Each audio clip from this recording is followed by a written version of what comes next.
Madame, mademoiselle, monsieur, bonjour et bienvenue dans ce magazine où nous poursuivons avec le professeur Camille Faucamp, professeur émérite à la faculté de théologie de l'Université catholique de Louvain, la compréhension que l'on peut avoir des différentes paraboles que l'on trouve surtout dans les évangiles synoptiques et avec dans ce livre que je vous invite évidemment à lire, Les paraboles évangéliques, nouveautés de Dieu et nouveautés de vie, paru cette année aux éditions du Cerf. Camille Faucamp, bonjour. Bonjour. Il y a une parabole, dans toutes les paraboles, vous en avez choisi 32 si je me rappelle bien, la parabole du bon samaritain. Ça, c'est une parabole qui a quand même fait couler beaucoup d'encre. Oui. Je dois d'abord corriger, je n'en ai pas choisi 32. J'en ai découvert 32 en fonction des critères que je m'étais... mon ambition était dans ce livre de faire un commentaire relativement simple, je pense, accessible à tout le monde, de toutes les paraboles que je pouvais recenser dans le synoptique, selon ma définition de la parabole. Ceci dit, le Samaritain, oui, c'est un texte assez extraordinaire. C'est d'ailleurs, je profite pour dire, il y a un autre livre qui est paru sur les paraboles l'année dernière, c'était le livre de John Mayer, dans sa série de livres, un juif nommé Jésus, ou Jésus, un certain juif Jésus, je crois le titre. Dans son 5e volume, il traite des paraboles. Lui, sa perspective, c'est de rechercher l'historicité. Et de ce point de vue de l'historicité, il n'en a retenu que 4. Parce qu'il exige, pour retenir une parabole, qu'il y ait une attestation multiple de la triple tradition, de la source des logia, du bien propre de Matthieu et de Luc, etc. Comme Luc seul présente la parabole du Samaritain, je défie Meyer de m'expliquer pourquoi les évangélistes ou je ne sais qui auraient inventé une parabole de ce type-là. Parce que ce qui est pour moi le critère fondamental, c'est que les paraboles ne parlent pas de ce dont l'Église va parler automatiquement tout de suite après la mort de Jésus, c'est de sa mort et de sa résurrection. Et donc, je ne vois pas très bien. Enfin, soit. Je reviens au Samaritain. Donc, ça illustre bien la méthode parabolique de Jésus. La méthode parabolique, c'est en grande partie de trouver un moyen, quand il a affaire à des adversaires, de pouvoir les déplacer dans leur questionnement, mais sans qu'ils le remarquent pratiquement, pour les amener à une conclusion qui puisse les faire bouger. Donc, il se trouve face à un légiste, un homme de loi, qui lui dit « Que faut-il faire pour avoir la vie éternelle ?» Le verbe « faire » est important. Que faut-il faire? Alors, Jésus lui retourne la question. Donc, il aura des successeurs importants dans cette manière de faire, de retourner la question. Et donc, il retourne la question en disant « Qu'en penses-tu? Que dit la loi? Comment lis-tu la loi? Comment ?» Il ne dit pas « Que lis-tu dans la loi ?» Il dit « Comment lis-tu la loi ?» Et il lui répond en citant les commandements du décalogue. Et Jésus termine en disant « Très bien, fais cela et tu vivras. » Donc, que faut-il faire? Fais cela et tu vivras. Normalement, dans un dialogue comme cela, ce que Jésus a tenté de faire, c'est de faire passer quelqu'un qui est compétent sur le plan du savoir, il connaît la loi, à une compétence sur le niveau de l'action, passer de l'orthodoxie à l'orthopraxie. Ça ne sert à rien de connaître la loi dans le détail si c'est pour ne pas la pratiquer. Donc fais cela et tu vivras. Manifestement, il échoue, puisque son interlocuteur, au lieu de partir pratiquer la loi, lui pose une nouvelle question. Et la première question, celle du tout début, on avait dit, pour le mettre à l'épreuve, il l'interrogea. Celle-ci, c'est voulant se justifier, il l'interrogea.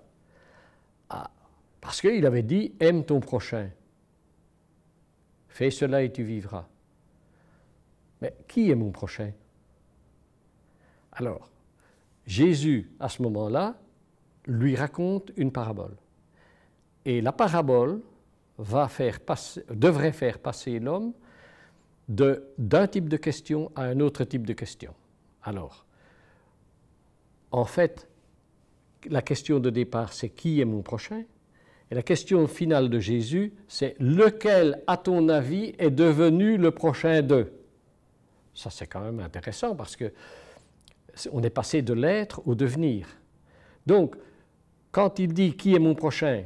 en étant motivé par l'idée « je dois aimer mon prochain », oui, mais d'accord, mais quelles sont les limites? C'est qui mon prochain? Ça s'arrête à la famille, ça s'arrête au clan, ça s'arrête aux gens de la même religion, etc. Et Jésus raconte une histoire dans laquelle, à la fin, il demande lequel est devenu le prochain. Et ce qui est intéressant, c'est que dans la parabole, il y a 6 personnages. Un homme, des brigands, un prêtre, un lévite, un samaritain et un aubergiste. Si on regarde ces personnages, dont on ne sait rien d'autre, parce que la parabole est très brève, si on regarde ces personnages, on se rend compte que les brigands et l'aubergiste font partie un peu d'une même catégorie des professionnels de la route. Bien sûr, professionnels dans le sens assez... Mais ce sont des gens qui guettent le voyageur, soit pour le rançonner et éventuellement le blesser, soit pour l'accueillir et profiter de l'héberger. En revanche, le prêtre, le lévite, ce sont des gens qui sont qualifiés sur le plan religieux, on les situe bien, et le samaritain, c'est une indication géographique. Mais c'est une indication géographique qui est en même temps religieuse, étant donné l'inimitié entre les Samaritains et les Judéens qui remontent disons, à la sortie de l'exil. Et il y a un seul personnage qui n'a aucune qualification, c'est le premier, c'est un homme, un humain, anthropostis, un humain. Même son sexe n'est pas qualifié, un humain. Et ce que la parabole organise, c'est que le prêtre et le lévite vont rester figés sur le chemin, l'espace. Tandis que le samaritain, on ne va pas dire « descendez par ce chemin, passez par là », on va dire « s'approcha de l'homme ».